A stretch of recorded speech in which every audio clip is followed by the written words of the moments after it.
Good evening all, and thank you for the program which is going to start today, this webinar seminar. And the topics for this webinar is the new age branches of engineering.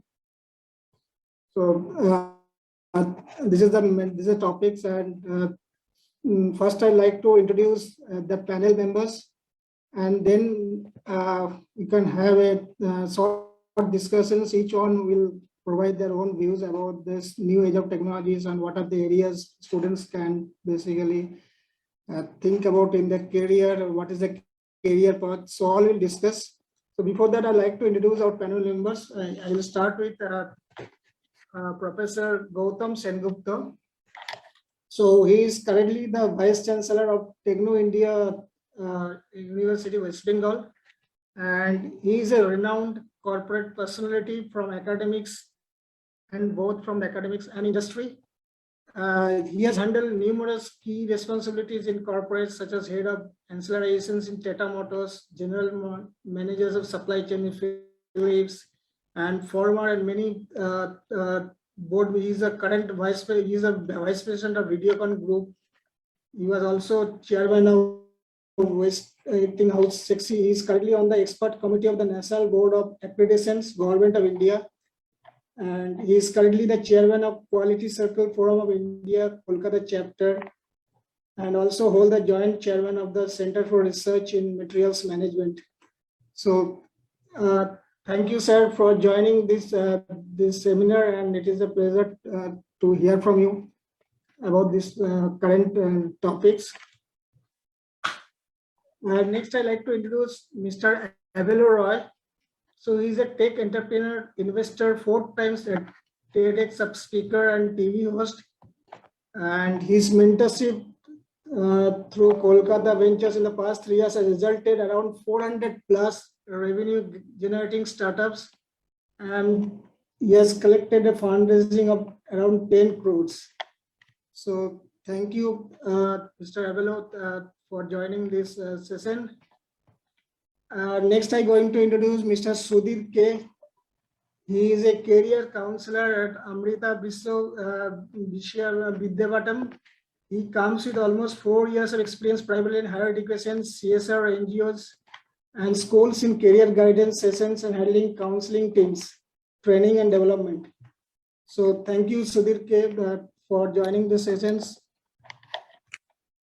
So I'd like to give a brief introduction about myself, and then I'd like to talk about the topics which we are today going to discuss. So myself, my name is Debojyoti Choudhury. I started my career in ISRO Space Research Development Organization in ISRO in 1998. And I was part of some of the prestigious missions like Chandrayaan-1 and Mangalyaan.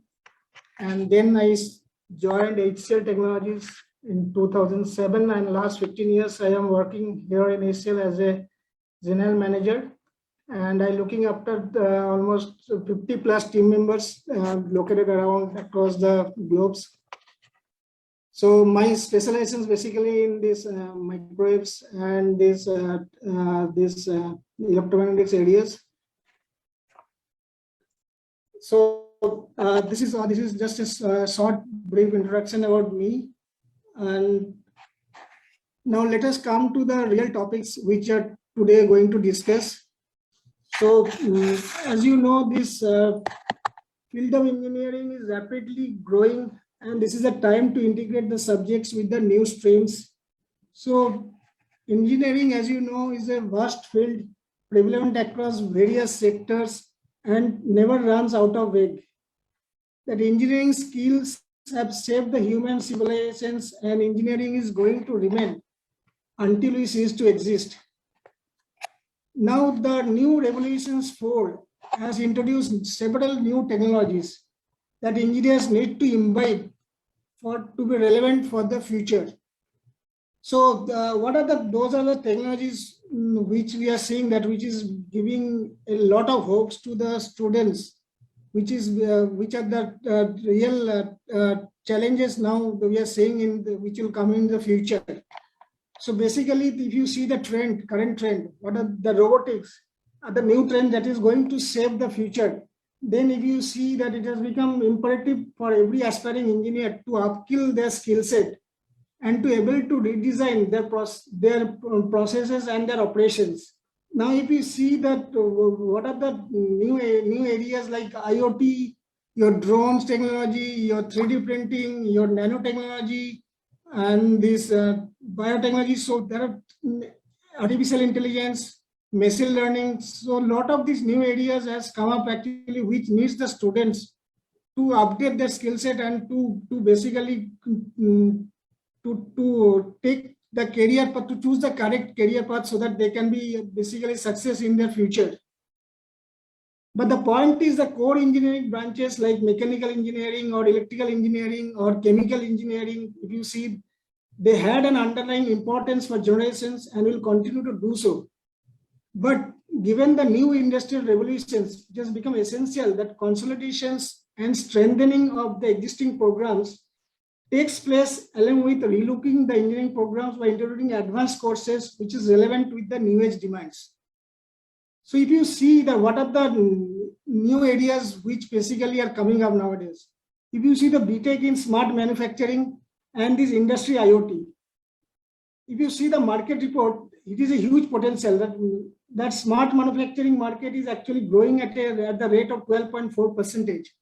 So what are the areas basically the students can think about in these areas like Internet of Things, or the rapid prototyping, robotic system design, industrial automations, computer hardware engineering, electronic computer manufacturing. So many career options will be available for the students. Now, if you see that other areas like if you see this, let's take this BTech in advanced materials and nanotechnology.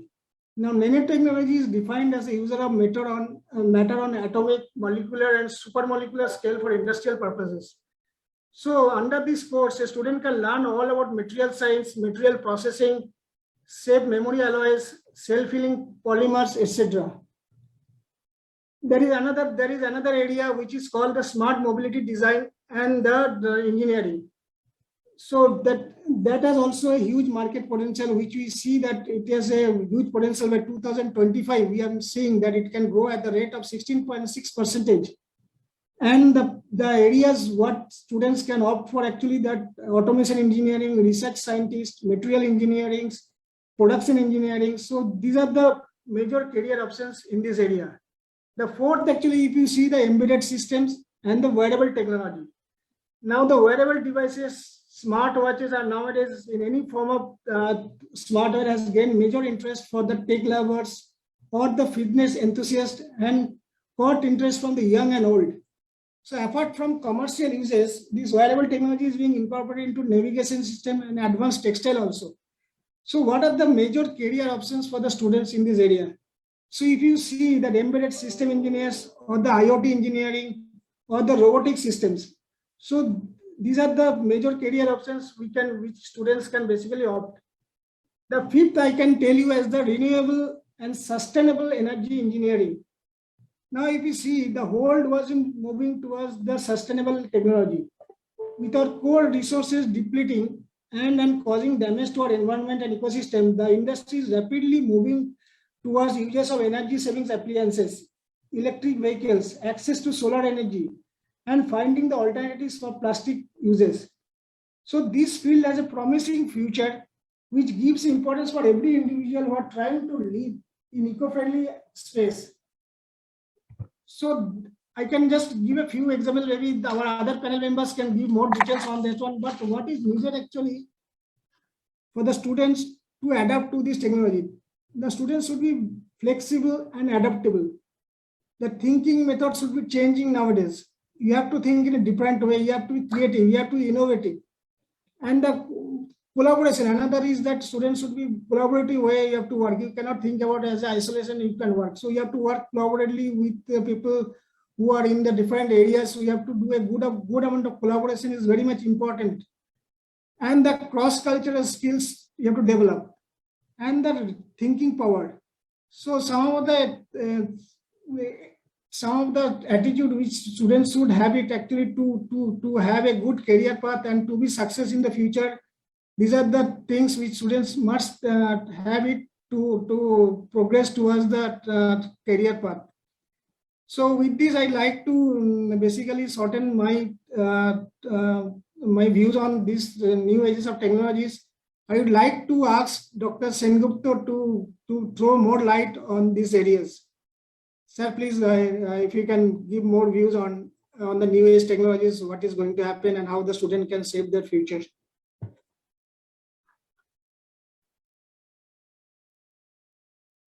Sir, you are mute, I believe. Yeah, good afternoon, and it's wonderful meeting all of you, Debojyoti, Sudhir, Avelo, and others.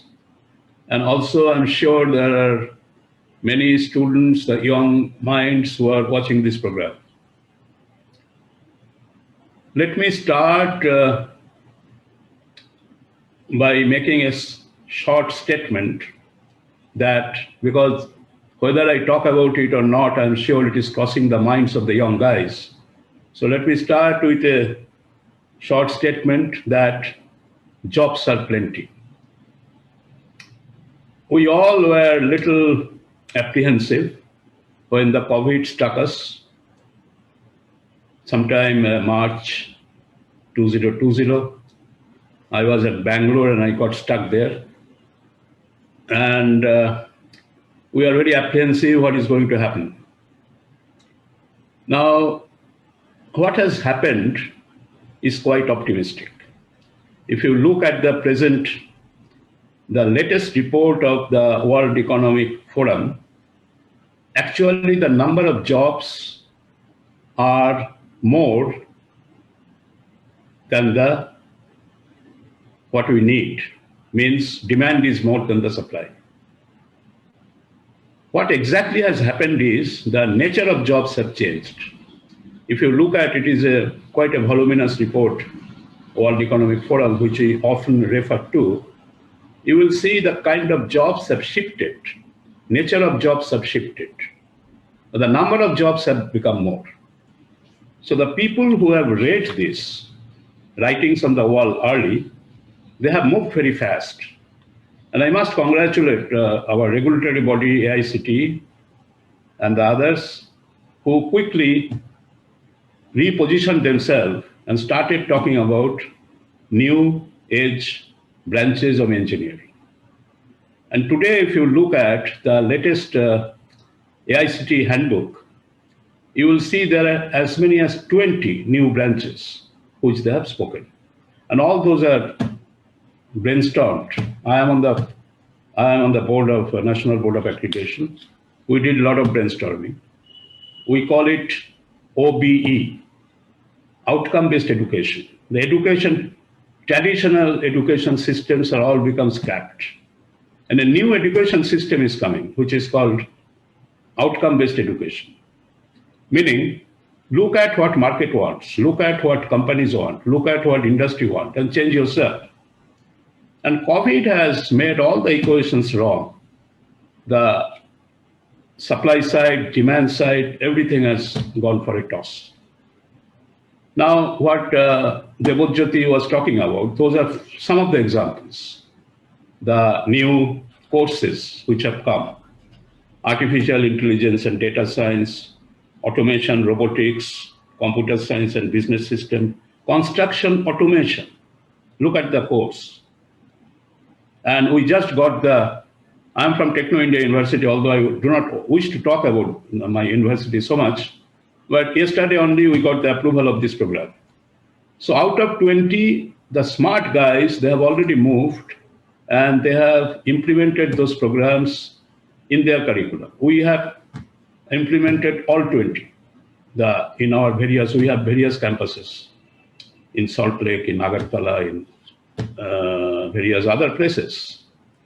And we are run by a gentleman, Professor Goutam Choudhury. I'm very tempted to talk about him. And he rates this much ahead of what others could do. Now, as I said, I started saying that the jobs are plenty. There is nothing to be scared of. You will have much more options. The guys who are now entering, the aspirants, or the people who are already in the curriculum. All that you have to do, I will discuss in detail. All that you have to do is you have to reorient yourself. I will give you some small example. If you say, I want a job in marketing, you have no job. Let me assure you. You have lots of job in digital marketing. Okay? Now, if you say, I want a job in construction, I'm a civil engineer, I want a job in construction, traditional construction does not give you many jobs. So you see the kind of jobs which are coming. That's, I said, construction automation. So everywhere we are connecting certain data science, and you have to have a mastery on that. So one is, let me close by saying, one is that we are in a transition. The huge opportunity. When we graduated, I graduated from Jadavpur University before I did my MBA from XRI. So much opportunities were not there. You have plenty of opportunities. All of you will have multiple job offers. Reorient yourself. Start a digital thinking. Understand, have some exposure on data science. Last week we created a division called Data Science Division. Those are the essence. So in a short term, you have to acquire certain more skills as far as data science, as far as business analytics and all that. The engineering streams are embedding those programs. And in a long term, all those traditional programs will be changed. We have no other option. The core programs will remain core with certain adaptations, which is a must. We have no other, because world is changing. You see, we started talking about Industry 4.0 last 6-7 years. We started warning the industries, because I am on the board of many industries. My introduction is more of industry than academics. I turned to academics much later. You see, we started warning the industries that look at Industry 4.0, do something.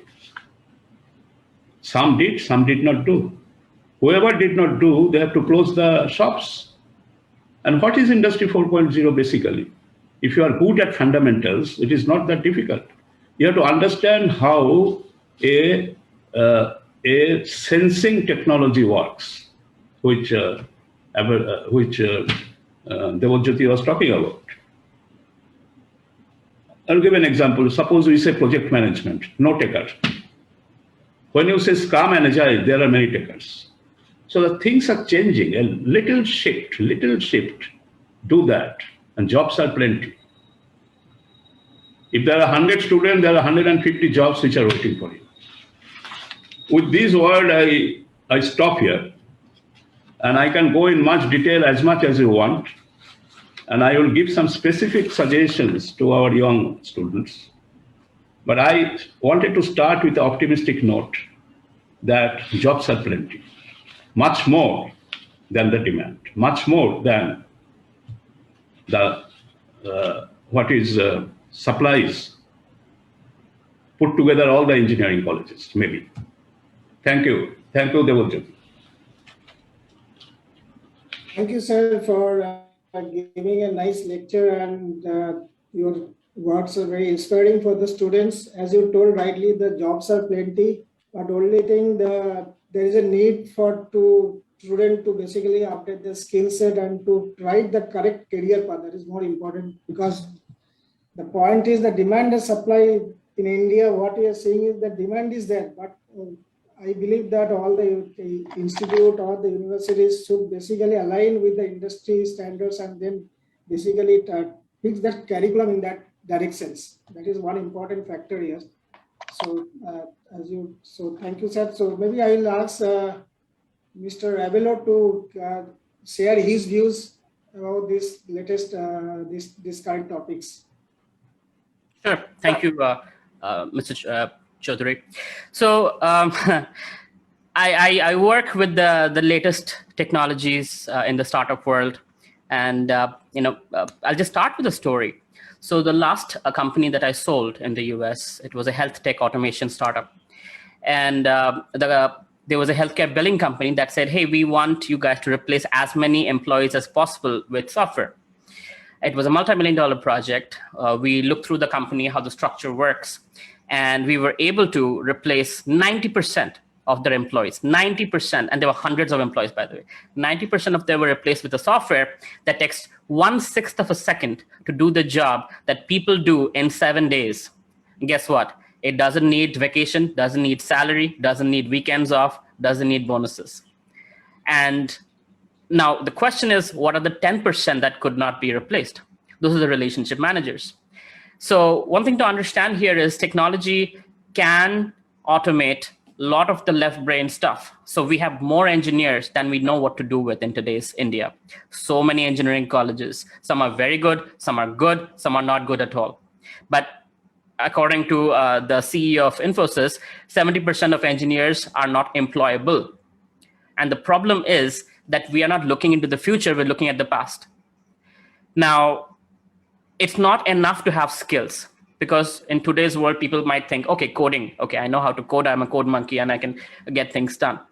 That's not enough. Google can do it better than you. Deep learning means you can actually, the software you create can actually evolve itself and create its own code, and learn. Machine learning can help make things intelligent on its own. So what is it? Of course, there are engineers required to run the process, but where do we fall in? We have to predict the future. Now let's look at the future, since we're talking about emerging technologies. Ambani has already spoken that end of this year 5G technology is coming in.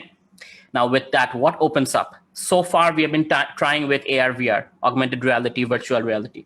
It doesn't work so well because our bandwidth doesn't support it. It's like back in the dial-up internet days when we would try to play a video, it would be very choppy. We couldn't watch a video, a live stream, forget it. But as soon as broadband came in, YouTube was came in, and it was viable for people to watch videos on the go, right, on their laptops and eventually on their phones. So similarly with 5G technology, it's important that you guys predict when you will be going out for job, what kind of problems can be solved with the latest technology. Now, one of my friends, he works at a very high position in a company called Leo Burnett, which is one of the biggest marketing companies in the world. He's saying, Avelo, right now we have a conference room where there are actual seats, and we don't have humans there.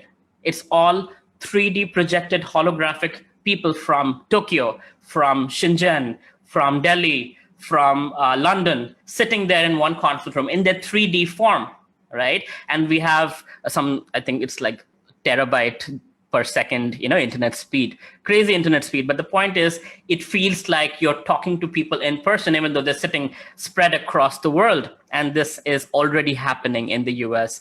And guess what? With 5G technology, it's going to be as good as Zoom. Right now, everybody's using Zoom, right, for everything. So that's going to be with 3D holographic projections. So virtual reality, augmented reality is going to be absolutely a thing, right?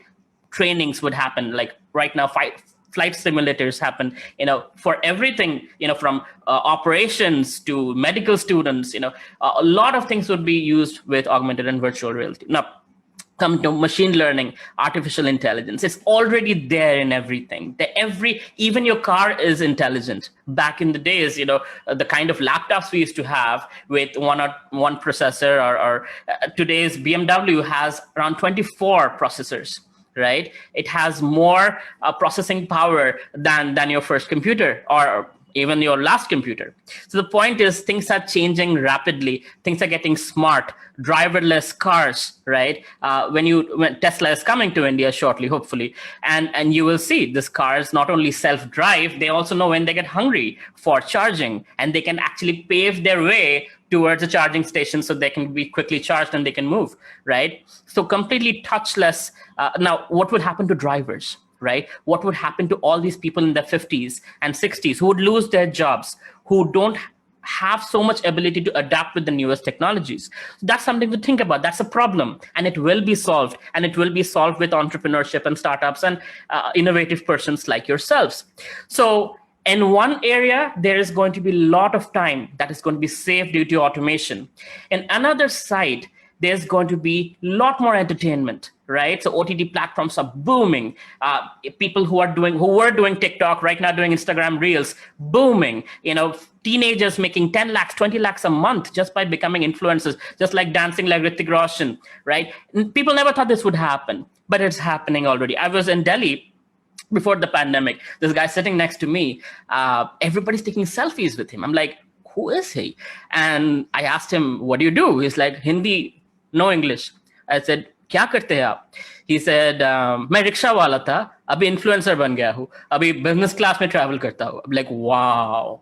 Right? From rickshaw, and his videos are actually on a rickshaw, cracking jokes, and he has millions of followers. And this is a premium in university where people are taking selfie with the rickshaw wala turned influencer. So democratization of entertainment is happening. It's not the Amitabh Bachchans and the Shah Rukh Khan of the world. It's any Tom, Dick, Harry in a village with, talent for dancing or singing or comedy can be, making money, sitting in their village in their mud hut, right? So democratization has happened there. So people have more time. So if you look at back in the history, when the Industrial Revolution happened, with the Industrial Revolution, what changed? More time opened up. People didn't have to, there was automation, so they didn't have to work as much in the factories. As a result, the movie industry, the sports industry, with transportation of trains and all, more time opened up. So people were more into entertainment. They were able to do more things with their life than they ever could. Same thing is happening right now. People are spending average 8 hours a day on their phone. Screen time average for our generation is 8 hours a day. That's almost a full work time. So 8 hours they're working, I'm guessing. 8 hours they're entertaining themselves, and 8 hours they're sleeping, I hope. They say Netflix is competing with your sleep.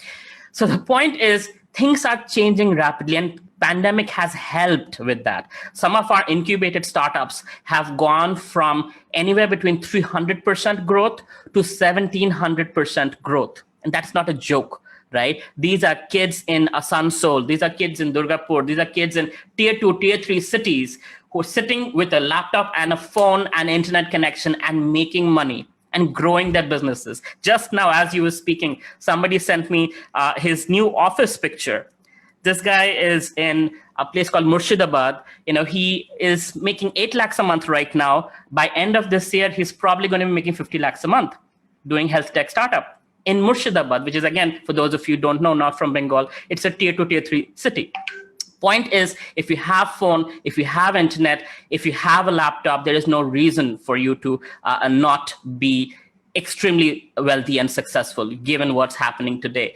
Reliance took 40 years to get to where Zomato has done in 10 years, right? They're publicly listed and being being stocks and shares in the share market right now, multi-billion-dollar company. And this is going to grow more rapid growth. And we need to be in the zone. If you miss out this opportunity, 10 years from now, you would regret that, oh my God, there was that booming time. If I had come in at that time, by now I would be a millionaire or a billionaire, right? So I highly encourage not only get the skills with technology, but also be a human being, because a very dark side of this technology is loneliness, depression, suicidal tendencies. That is also happening. We don't have other human beings who know how to be human beings, right? We know how to swipe on Tinder, get a hookup, click on Zomato, get food, click on Uber, get a cab. But we don't know how to be human with each other, how to say, hey, how is it going? I'm here for you. So that is also a very important skill, communication skill.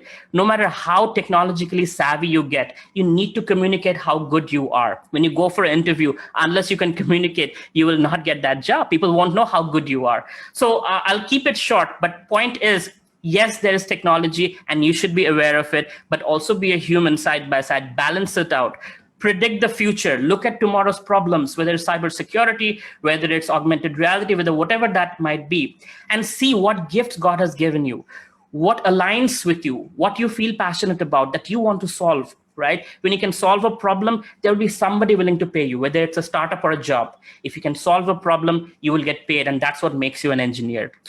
So I'll just end it here and let others speak. Thanks, Mr. Avelo, for a your views points about the new topics. And yeah, as you told correctly that that if student has to think in a different line. Actually, there are plenty of options are available nowadays, and entrepreneurship is one area where I think it's people should students should think about it. So thank you once again for your nice views on the topics.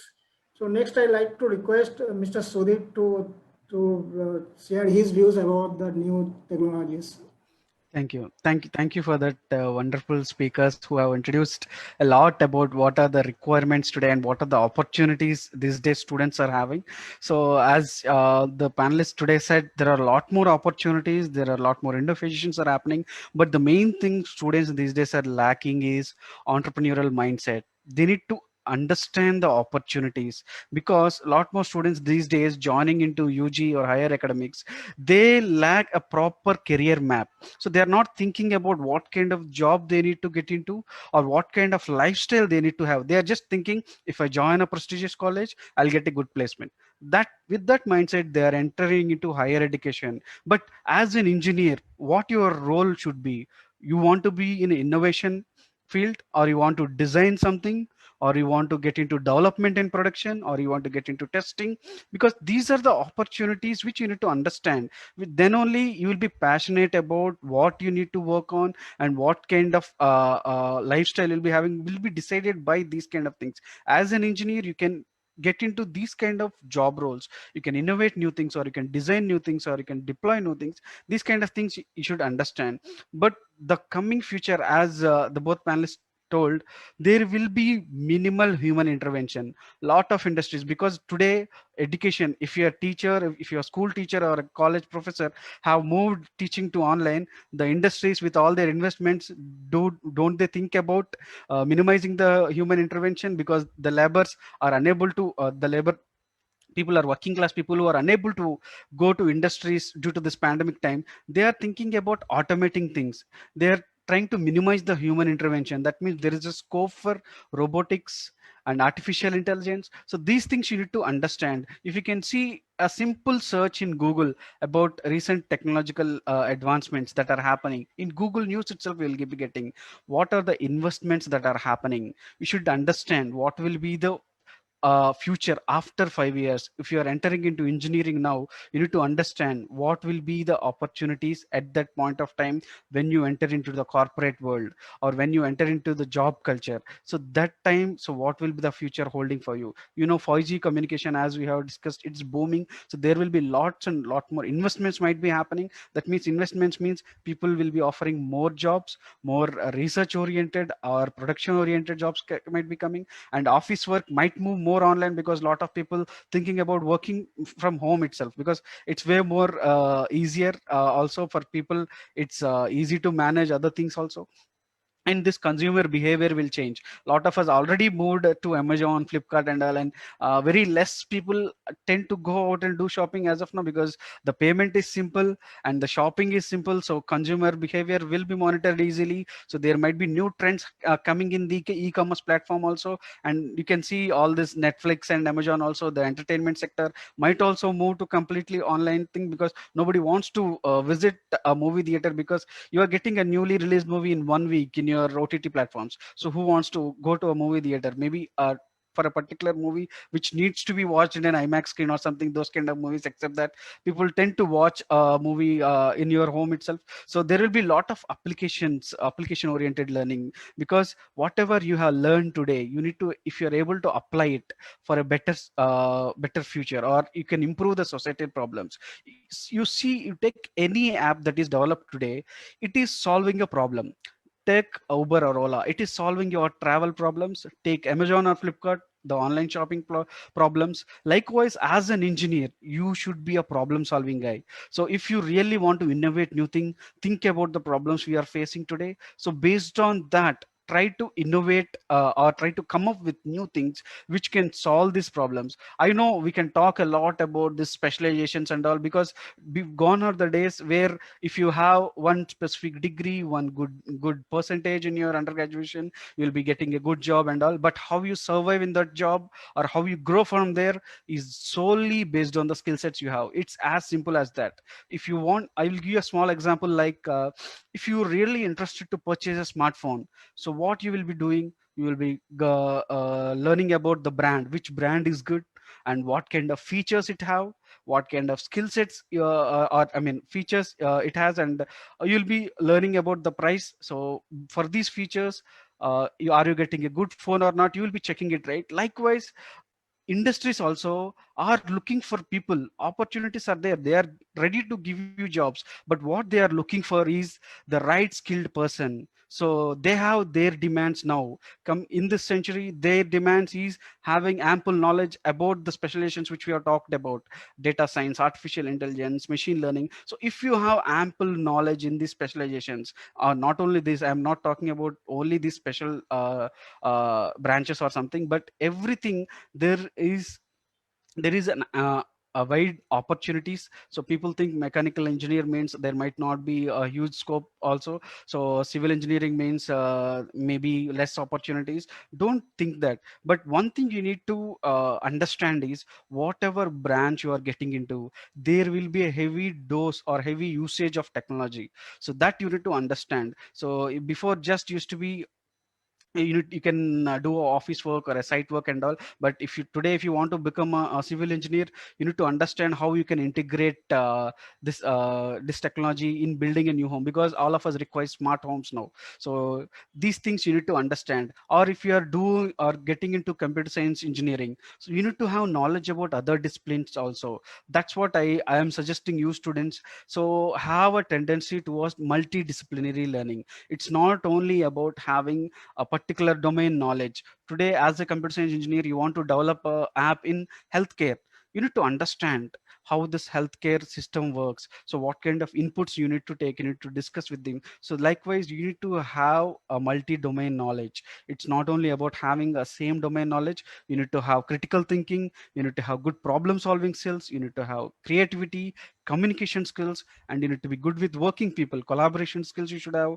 And as last but not least, data literacy you should have, digital literacy you should have. So these are the things you should be understanding for this coming future. So if you are having this knowledge or entrepreneurial mindset, that means understanding the exact opportunities, please go and read the news or technological advancements that are happening. Where are the investments happening, which domain? As Tesla is coming coming in our country, that means there will be a boom in e-vehicles, so electronic vehicles. So the people might be not only these things, or not only buying cars and manufacturing cars.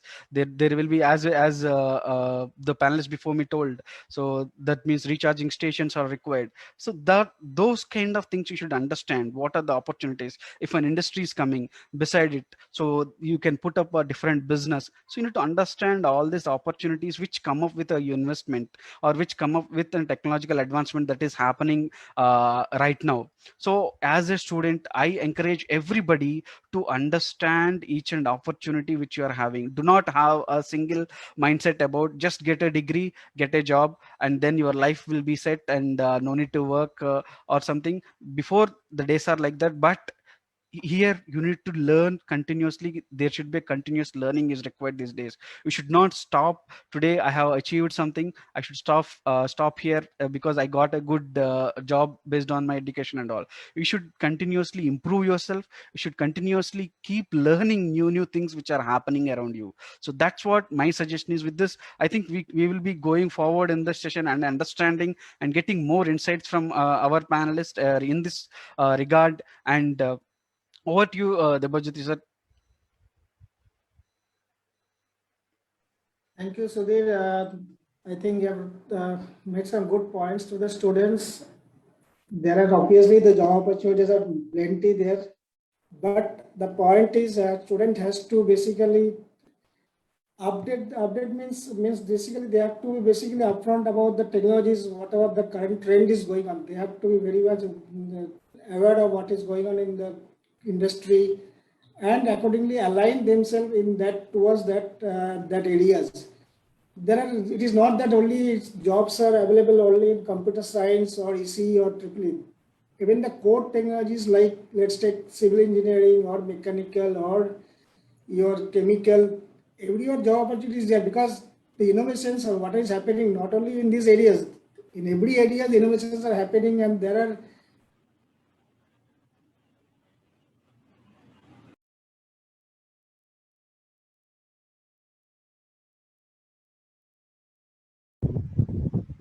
You're muted, Mr. Choudhury.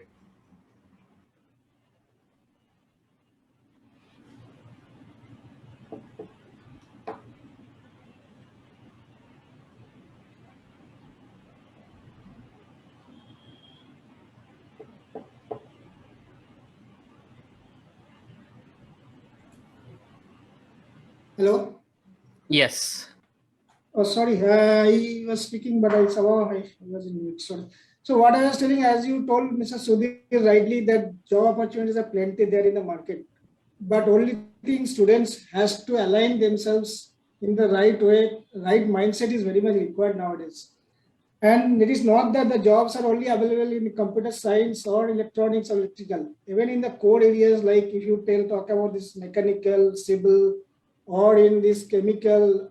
So even in those areas also, a lot of the innovations and creativities are happening in those areas also, and student has to basically upgrade or aligned with those kind of things. So jobs are always there for the students who wants to adapt themselves with the new technologies in every areas, every sectors.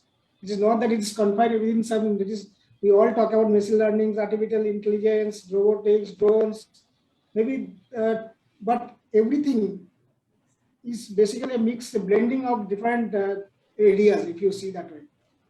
So the point is that student has to think, and in India the problem is we always try to go in traditional directions. So we have to come out with that kind of mindset and think that what is our area of interest. Because unless you get interest in that subject or this thing, you cannot excel. That is my view, but I have seen very much. So student has to think in that line, what are the things they can do that, and then align themselves in that way. Maybe I will ask Mr. Dr. Sengupta if he can throw some more lights on these areas, and then I will take up the few questionnaires we received already. So then we'll discuss about those aspects. Yeah, I think I will just clarify one or 2 points, because we have been so far talking about giving you a bird's eye view that yes, we are trying to repel the, some of the negative thought that what COVID has done. Now we're trying to repel those thoughts because COVID has done good. COVID has not done anything wrong. COVID has brought us closer to the realities. But having said that, I also remember when I was graduating in engineering from one of the premier engineering college of the country. Now, you see, when you are seeing that a lot of changes are happening, it is not the curriculum, one topic is getting changed. I'm again coming back to the basic education which is being imparted to our children. So when you are getting into an engineering college, let's say IIT, where we have a lot of interaction with IIT Kharagpur. Now, how the children gets groomed in the engineering college? It is not an addition of a topic. When you are saying that data science, a department in a new course is being created, right? When we are saying artificial intelligence and machine learning, that is an entirely engineering program which is being created. Nanotechnology, like that. Mechatronics engineering. Now, these are all new branches of engineering which is coming. Now, I immediately come to the question that when we are bringing these new branches, it is not we, it is a regulatory body. You must be knowing, students who are listening to us, that we have regulatory body whose job is to, in India at least, their job is to ensure that there is a quality assurance in our education system. Okay? So AICT is one, UGC is another, National Board of Accreditation, where I am an expert, does some assessment. Now, immediately the question comes that when a children is getting into a college, it is also the responsibility of us, the colleges and the universities and all of us, to ensure that we are giving them a proper facilities in terms of laboratories, in terms of environments, in terms of teaching staff, in terms of faculty. You see, let's come to the grassroots. Otherwise, how do you really groom that child? Okay? Now, we are talking about smart classroom. I'm sure you are aware of this particular quote-unquote phrase. Now, when I was traveling many institutions, very named and famed institutions across the country, we found they are very limited who have done a good work on smart classroom, right? How do you expect the child to grow? So there is some sort of issue there as well. Now, there are, again, educational institutions, I'm talking about India, educational institutions who have done a splendid job. Like as I was telling about Techno India University, we have AI, VI, you talk anything, we have a robotic lab, we have everything there. We have introduced all 20 new programs, which AICT is spoken about. We have created a data science. We have created a division called Blue Economy, Oceanography. Yeah. And you won't believe the kind of response we are getting from the people, from the market, from the students. We conduct PhDs, and there are a huge queue of people who want to do PhD in those areas. So when we talk about the children to change their mindset and become more oriented towards the market, if I am permitted to use that word, we as a infrastructure provider, or we as a universities, institutions, regulatory bodies, we also need to ensure what kind of facilities you are providing to them, what kind of environment you are giving them, what kind of laboratory systems you are giving them. We talk about nanotechnology. How many good nanotechnology laboratories are there?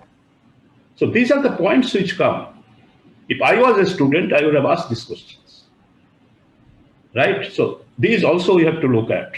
We are concerned about these points at a national level. You must be knowing that we have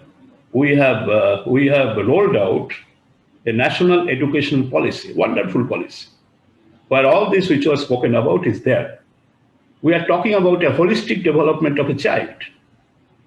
We are saying a child should be able to read in multi-campuses, one in India, one in US, one in France, and have a credit system by which you develop that child. So it is all there. If you look at the national education policy, it is a tremendous document, I must say. It's a very, very futuristic document. But then basically, if you look at ourselves, you have to have proper classrooms. You have to have, if you talk about pandemic and online, you have to have a proper, I am very busy in taking classes online. But then you will see that the moment the student is, suppose, appearing from down south or from Karnataka or from down rural area of West Bengal, you see internet problems. Now, these are some of the things which we also need to look at. The laboratories, libraries, e-libraries, the faculty. So these are the things we need to look at simultaneously. If we say 70%, if we make a statement that half of our engineers are not employable, you have to also look at whether half of your educational institutes are really worth naming them. So these are some of the issues which come on the table. These are some of the issues which come on the table. I'm a member of National Board of NBA, National Board of Accreditation, and we move around. Our job is to assess the quality of educational institutions. So if I am a student, these are the questions which will cross my mind. So this is another aspect what I wanted to mention. Nevertheless, we have to be very optimistic, agile, take the best opportunity, look at those institutes, universities, etc., who are giving us this kind of opportunities, facilities. And finally, I fully agree with the last speakers that we need a holistic development, which we are talking about in new education policy. You have to be a good human, good person. You should be able to work with people. You should be able to team up. So those are the qualities which we are looking for. If you talk about the online and classroom and all that, okay, everything has got its own limitation. We teachers, we feel more comfortable when you have a chalk and a duster and a board, because that makes eye-to-eye contact. But then we have also learned how to work in an online system. And we are able to make a very good outcome of return out of that. But then I said, do you have extremely robust communication system, internet system? So these are some of the things we have to look at as well when we are talking about the new age branches of engineering. Thank you, Debojyoti. I will be personally very glad if certain questions comes and we can answer. Thank you so much. Thank you, Dr. Sengupta. Yes, there are some questions already has arrived actually. So I like to basically ask so one by one, because a lot of students have shared their question here, and I think they're very eager to get the answers from the panel members. So maybe I will start with the first questions from I believe the Meda. So she has asked, what are the future prospects after studying BSc in biochemistry? So maybe Sudhir, you want to take it up this question? Sudhir, you are in mute. Hello? Sudhir, can you unmute? Yes, tell me. Yeah, so the first question from Meda is, what are the future prospects after studying BSc in biochemistry? So you want to take up this question? Yes, it's fine. See, BSc biochemistry, there are a lot more opportunities. Students will be thinking you can get into either healthcare industry or you can get into polymer industry, because there are some specializations. You can read general chemistry or physical chemistry or inorganic and organic chemistry. The subjects, based on these subjects, you can get into good colleges. But my suggestion is, with BSc, if you complete MSc, there will be more opportunities for you, and mostly, I mean, high starting salaries will be there. So that will be my suggestion. But if you study BSc chemistry, IITs are also offer BSc chemistries also. You can do it from IIT Kanpur, and also you can do it from there if possible. So it's a 3-year course, and the fees are also less. You can do BSc chemistry or BSc applied chemistry. So there are a lot more things you can do with this. But what you need to do is, main thing, go for masters. If you have masters only, or if you do PhD, then you'll be having more opportunities as a chemist or as a lab chemist or a quality controller, or you can become a teacher also. There are recruiters also. There are a lot more. Tata Chemicals is one of the biggest hiring body of this BSc chemistry students. But the thing is, you need to be topper, because these BSc chemistries, a lot of people will be doing or getting into the stream. But if you are really a standout person, a standout achiever only, you'll be having good placements after completing BSc chemistry. So that will be my answer. Thank you, Sudhir. Thanks for the guidance. The next question is by Pradipta Mitra. So the question is, my daughter is keen to an engineer, but I have not seen too many women do well in engineering. So which stream do you recommend for her?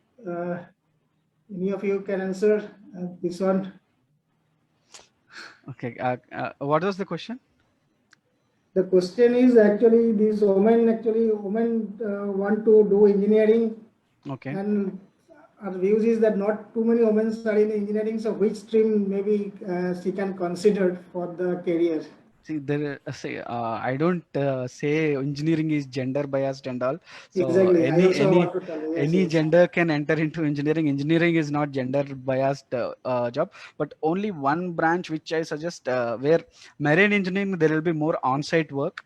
So a lot of women doesn't prefer to be on the ship because every ship requires an engineer to be on that ship to maintain and or to look at the wear and tear of the ship during the travel and all. So marine engineering might not be a preferable job for women, but all the other engineering jobs or engineering branches are preferable.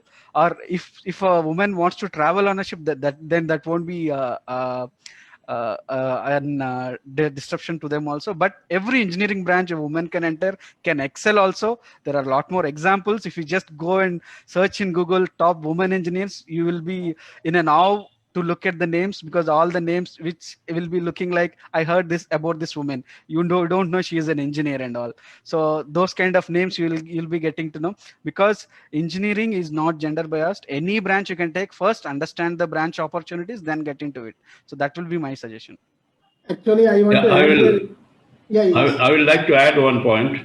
Yes, yes, yes. Actually, what we are seeing currently, that the women or the girls are doing much better than the boys as far as the engineering is concerned. You look at the statistics in the classroom, the good institutions like ours, and I'm naming IIT quite often because I consider that one of the good institutions. 60% of the people who top or go on the top are all girl students. So the things are changing. It is not that what we have seen earlier. And with the digital technology entering into engineering, you will see there will further change. So kindly remove this my submission. Remove this thought. It is a wrong notion. They are better. As an employer, I was employing engineers for many years when I was heading many of the corporates. We find they are further good. Their efficiency, productivity, thought processes, innovations are much better.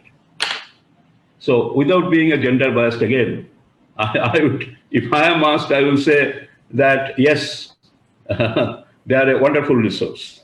Thank you. Having said that, I will say that as a country, we are gender biased. We are a patriarchal society, and women have to work a lot more than a man to get the same level of pay, and that's a fact.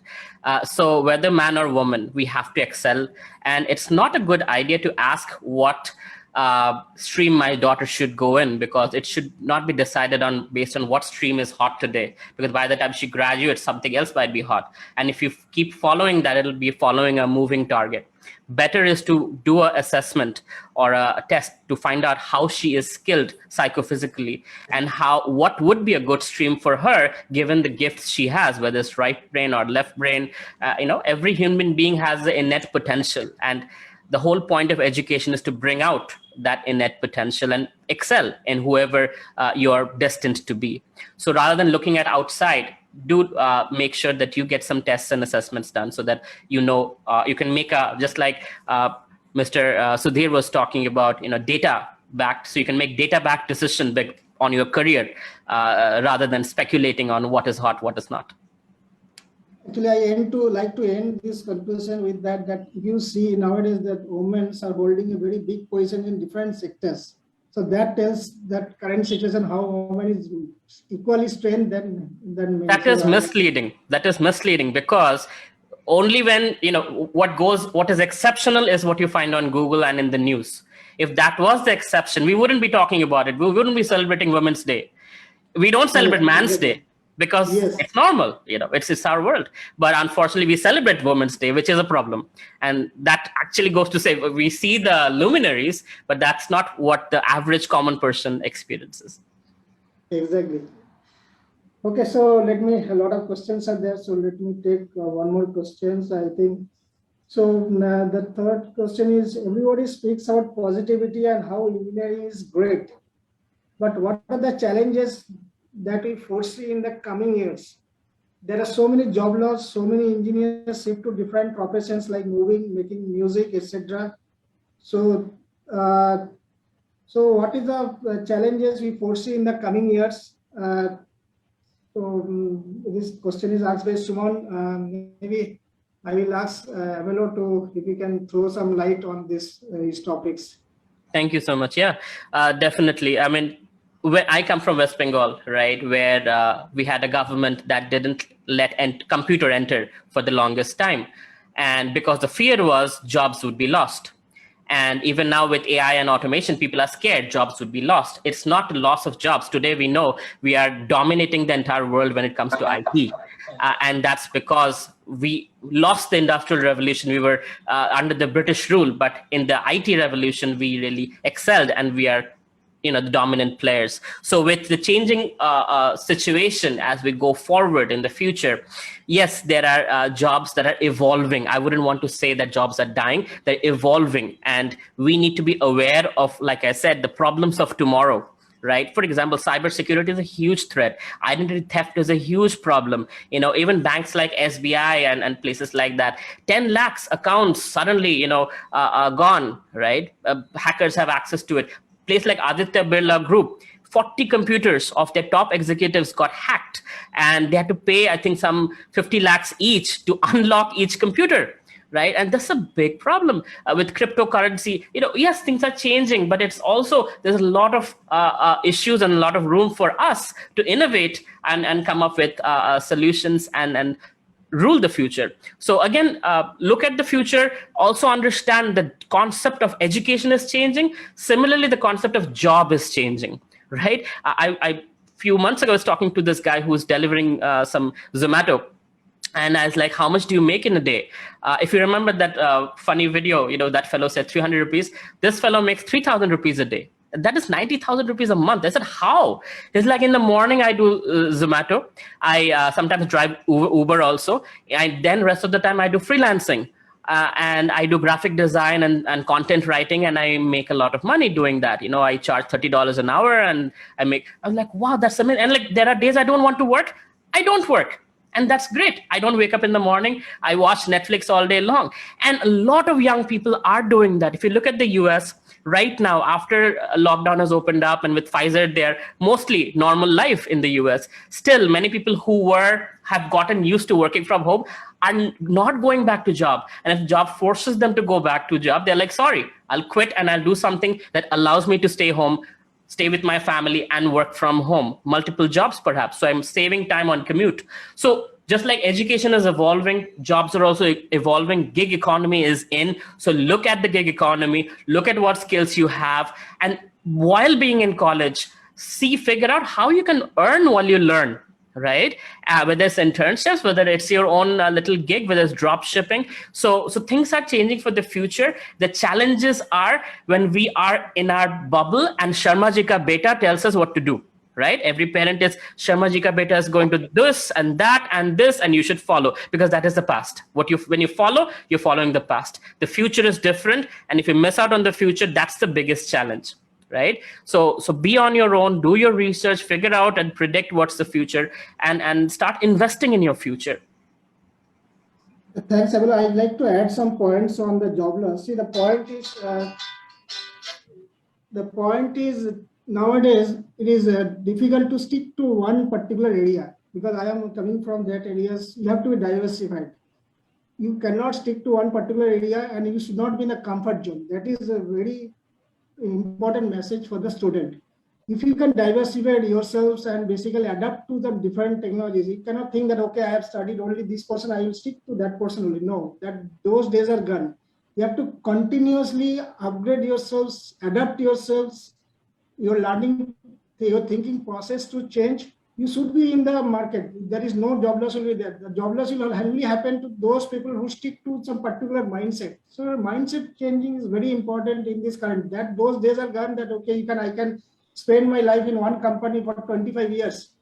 Those days are gone actually. If you can adapt yourselves, you can think in a different line.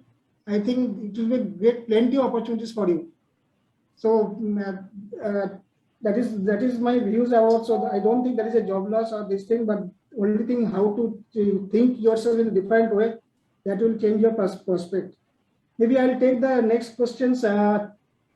maybe I'll ask this question to Dr. Sengupta. So one question is come from Rekha. So what are the future aspects of engineering and new upcoming technologies that we should be preparing ourselves?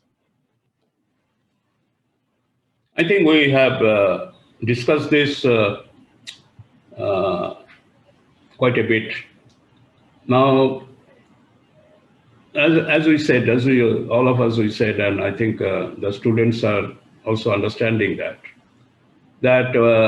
basically we are all in a crossroad. There are changes happening in the industries, because who are the takers? When we get out from an engineering college, either you start your own enterprise, or you go for research, or you join a company. When we take these statistics, we find majority are willing to go and work for good companies. Now, therefore, you have to understand this particular process which we are talking about. Although we would like more students to become entrepreneurs, but that's not yet happened. We see the majority of the students are wanting to join companies, and good companies where they want to learn, or they want to, whatever you say, make a career. Now, therefore, you have to look at what is happening as far as those companies are concerned. Now, the companies are changing, market is changing, and the last two years or so when COVID struck, they are changing faster. So you have to understand in which direction the companies are changing. Now, if you analyze that, you will see that the direction is they are going for more of Industry 4.0. They are going more of digital. They are going more of analytical capabilities, more of automation, etc. So therefore, when you are preparing yourself, you have to look at that whether you are getting trained on those aspects when you are moving out from your engineering college. You see, there was a time when we used to take the engineering students and we used to call it graduate training programs, graduate GET, graduate engineering training program. I did that in Tata Motors long years back, and it was a wonderful story. I was asked to stand on a machine and run the machine. Wonderful. But then over time, people have changed. The companies have changed, and companies are saying, we don't have time. When you come, we'll put you on the job, because we expect you to have acquired all those skills when you are coming to a company. So that has changed. The 1 year or 2 year training program, which the company used to train the interns, that is no longer there. So therefore, you have to closely watch what is happening, transformation which is coming within the companies. And therefore, you have to prepare yourself that way. If the company asks that, have you worked on a Scrum project? If you say, yes, I have. Do I have a Six Sigma belt? Do I have a green belt, Six Sigma green belt? As an engineer, if you say, yes, I have, or I have a whatever, I know what is Six Sigma, I can work on a Six Sigma project, you stand a better chance. So you have to basically look at what are the changes the companies are going through and prepare yourself for those changes. Institutions will support you. Universities, institutions, engineering college will all support you. And prepare yourself as a resource which the companies would like to hire. Because there are hiring happening, tremendous hiring. There is a boom in hiring. We have placed all our students like that. Whoever I am speaking to, good people, good colleges, they are all placed. So that's the answer. If you are just entering into a college, by the time you go out, there are further changes happening. Look at what changes are happening in the marketplace with the companies, and prepare yourself, train yourself. Just one stream of engineering is not good enough, I would say. Have some certifications. Okay, 1 or 2. Okay, and that will help you. There are many good certifications which are available. Have 1 or 2, that will help you. Thank you. Best of luck. Thank you, Dr. Sengupta. So actually, a lot of questions are there. Maybe we can try to answer a little short. So next question is Sudhir by Papia, and I think the same question is asked by Amrita also. So the question is, I am interested in computer science. How can you decide on the points you spoke about? Do I want to get to design, etc.? Please help. See, it's not about designing what role you want to do or what role you want to be straight away when you enter into computer science stream. It's about once you learn these computer science subjects. So are you interested in developing apps? Are you interested in developing websites? Or are you interested in developing new machines or robots? So these kind of things, based on that, your role as an innovator or a designer, this will be decided. It's not like you want to become an innovator straight away, because first get the subject knowledge first. Once you enter into computer science engineering, get the subject knowledge, be good with data structures and algorithms. Then there are particular roles available for, if you have ample knowledge in that, like if you can become a data analyst or something, or if you're good with algorithms and all, you can develop an app or something. So once you get the subject knowledge, you can easily get into these roles as a designer, or as an innovator, or as a developer. So first get into a proper branch, get into a proper specialization, then you decide which role you want to get into. So that will be my suggestion. A lot of people these days are confused, the students, because when I completed my UG in IIT, so I did my BTech in IIT Madras, and after completing that, I also did a normal job. I worked in PayPal, then I worked in a startup. Then after some time, so what I thought is I missed some human interaction more. So I'm not interacting with more people, or I'm not learning more things on the way. Straight away, I'm sitting before my system and working for 6 hours or 10 hours or 16 hours, whatever time it is required. So then I thought, okay, enough of this tech work. I want to move into a counseling job, where, because today's human touch is required everywhere. A lot of people are suffering with a lot of problems. Now slowly I started learning about psychology. Then I'm doing career counseling nowadays these days, and I'm also working on a startup. I'm just not only doing this, I'm also working in that startup also, or I'm doing this career counseling also. I'm doing multiple jobs right now. So that is the way right now, because not only you should be confined yourself to tech, because if you are studying computer science means, so I will only work in tech, I don't want to work in business relation. Because as an entrepreneur, if you want your company to be grown to a certain level, you should have good communication skills, network skills. These are the things required. Not only just developing apps with your subject knowledge is essential. So you should be able to take that product, whatever you have developed, whatever you have thought about, you should bring it to market. You should make money out of it. How you can do it, it's based on not exactly, or what, if you're having simple subject knowledge, there are communication skills required and presentation skills are required. If you want some investment for your idea, so how you will be pitching that idea to a investor. So there are a lot more things involved today. As an engineer, if you have to survive, it's not only simple subject knowledge. You should be jack of all trades. That's what I will be saying. As an engineer today, you should have a knowledge, ample knowledge about each and everything. Like when you're interacting with a new person, you should understand what is his interest area. Slowly have a discussion in that area and learn more things. So what domain he is working on, get that knowledge, interact with more people, get that domain knowledge and keep it with you. You never know when that knowledge will be helping you in the coming days, in the coming future. People tend to confuse job is life. After completing engineering, I got a job, okay, this is my life, I will be doing this job. That is before days your grandparents or your parents used to work 10 years, 20 years in the same job. Now what the current mindset is, if you move jobs, you will be having more salaries. Like after 2 years, 3 years, if you are quitting a company and joining in a different company, your salary hike is there. You'll be working with a different set of people, different innovations. So these kind of mindset is there in the current industries or current students or current graduates. That what you should understand as an engineer.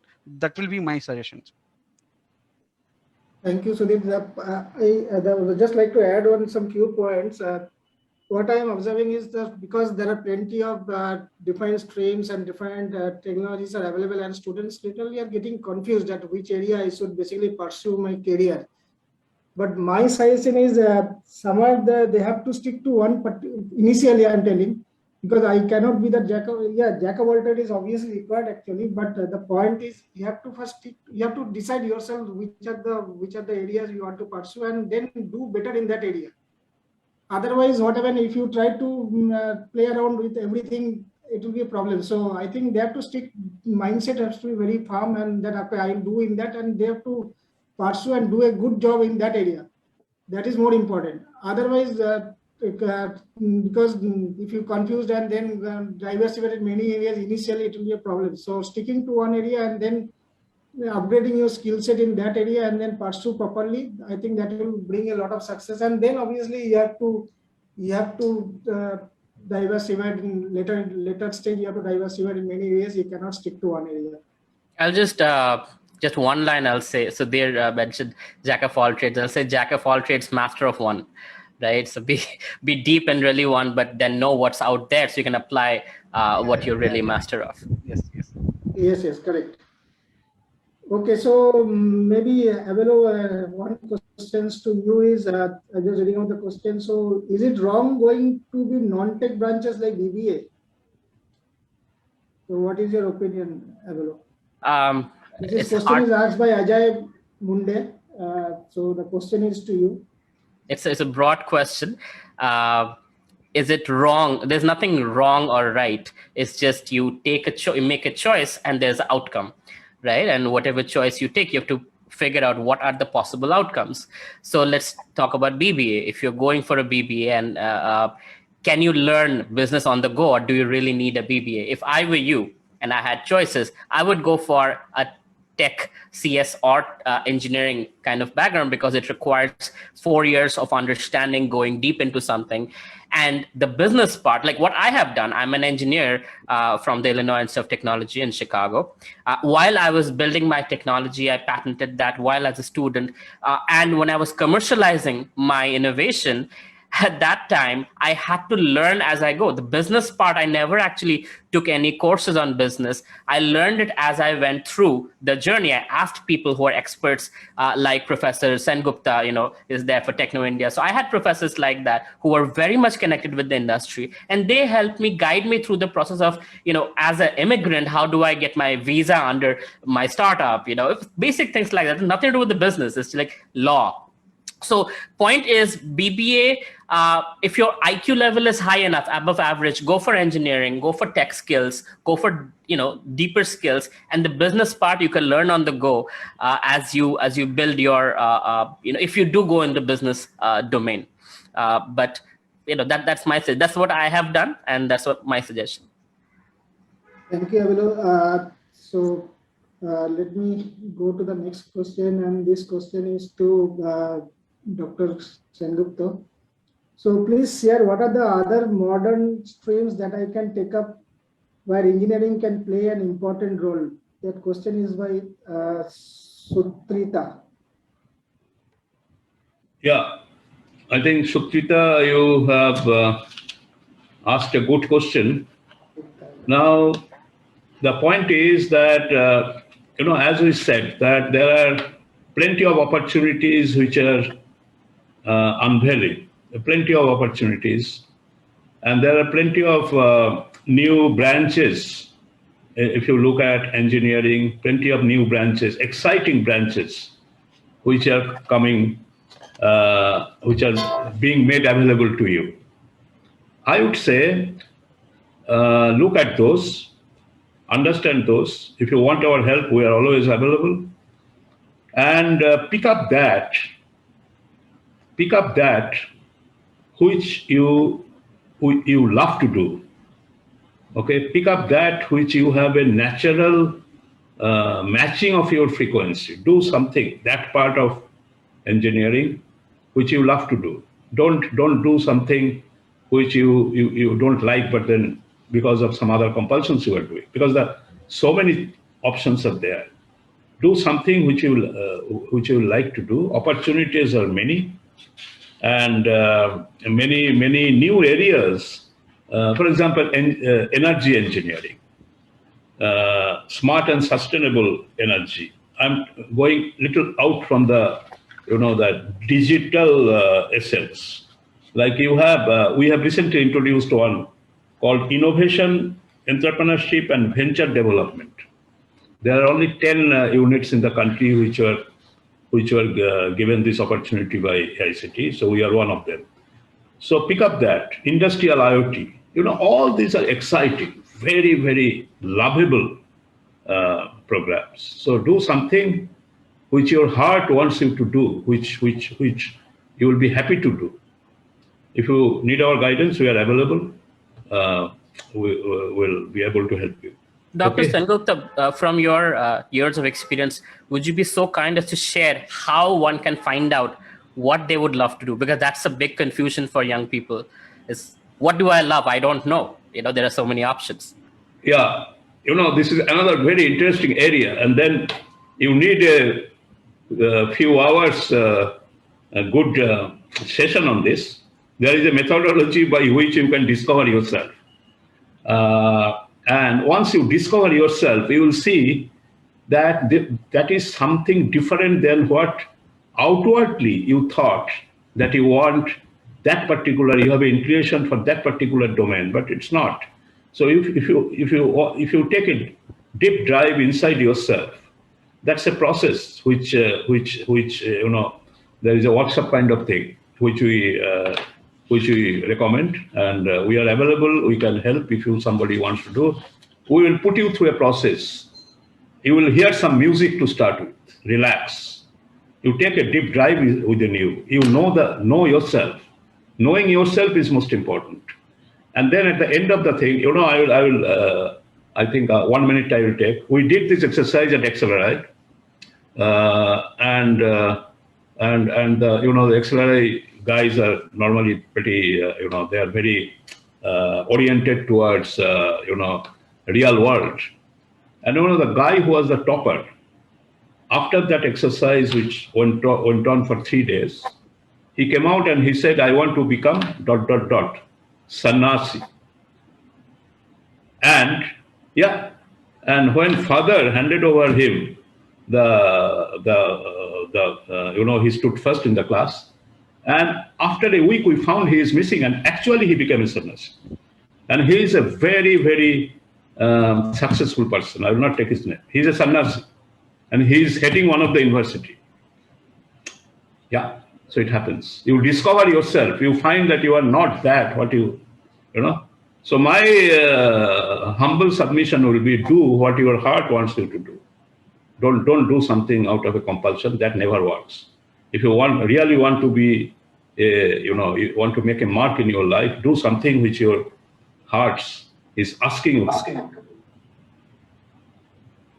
I don't know whether I made that girl more confused, or, because there are options are many, opportunities are many.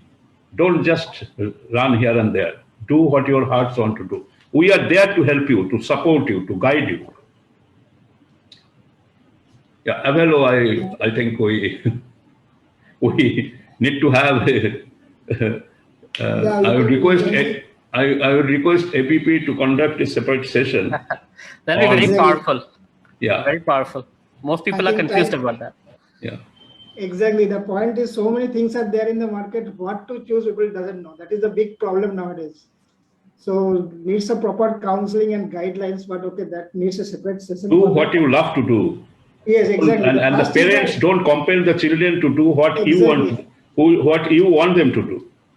Whatever you want to love, that only you can excel. Otherwise, you cannot excel. Just by compulsion, you cannot do anything.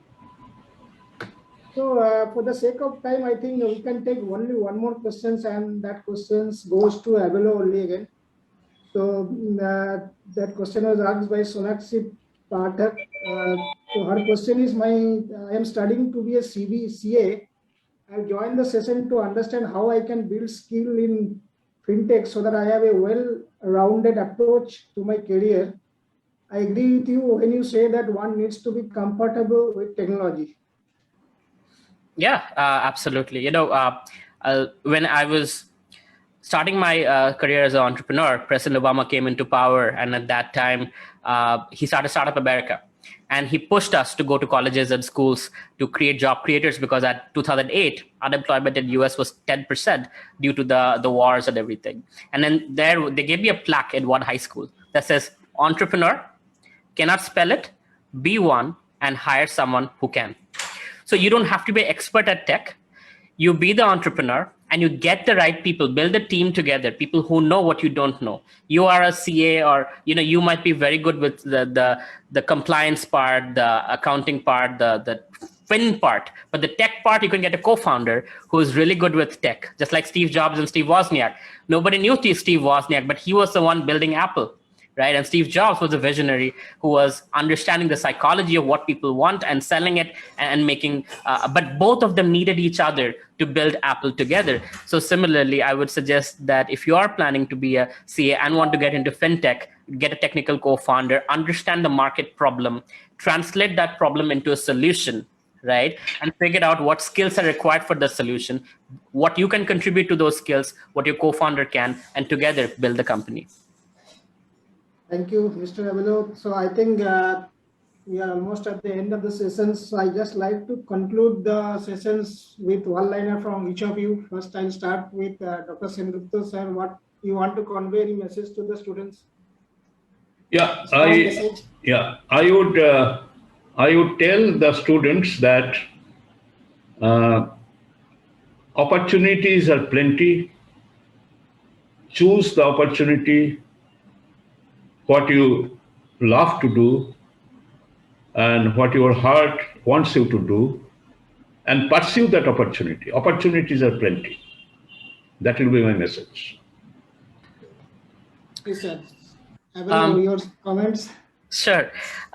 This is a mantra that I have come up with after 8 startups, 3 exits. So it basically goes like this. Think big, start small, grow slow, then grow fast. So you don't have to be, committed to confined to something small. You can think as big as you want, have that vision, but you cannot start from there. You have to start with something small, a low-hanging fruit, right? So you have your professors, you have your parents, you have your family, friends. With those resources at hand, with that wisdom, with YouTube, what can you do? How can you quickly go from zero to revenue, right? So think big, start small. Grow slow. As you grow, as you figure out, oh, this is something I'm really good at, let me do more of this. You will make mistakes, right? Grow slow. And as you realize, as you make mistakes, don't repeat the mistakes. Keep growing. And then grow really fast. When you have confidence, when you have the 10,000 hours expertise level, when you're at the level of Mr. Choudhury or Dr. Sengupta, then you can go all out. And you don't have to be at their age to be at their level in today's world. I no disrespect to both of you. But with the internet, with the existing, phone on your hand, nothing can stop you from becoming who you want to be. So think big, start small, grow slow, then grow fast, and make us all proud. Wish you all success. Thank you, Mr. Avelo. Nice message to the students. I just want to conclude with my final comments that be adaptable. That is a first mantra. Be simple thinking, because complex thinking will not bring anything. So be simple thinking, and then adaptable, and don't be in the comfort zone. Comfort zone will not bring. Days are there, you have to be in pain zone and try to explore the new areas, venture into new areas. Dream, but with a plan. Just simple dream will not help. So dream with a plan, with an execution plan. So that I can tell you that opportunities are plenty. There is nothing to confuse or to dishearten.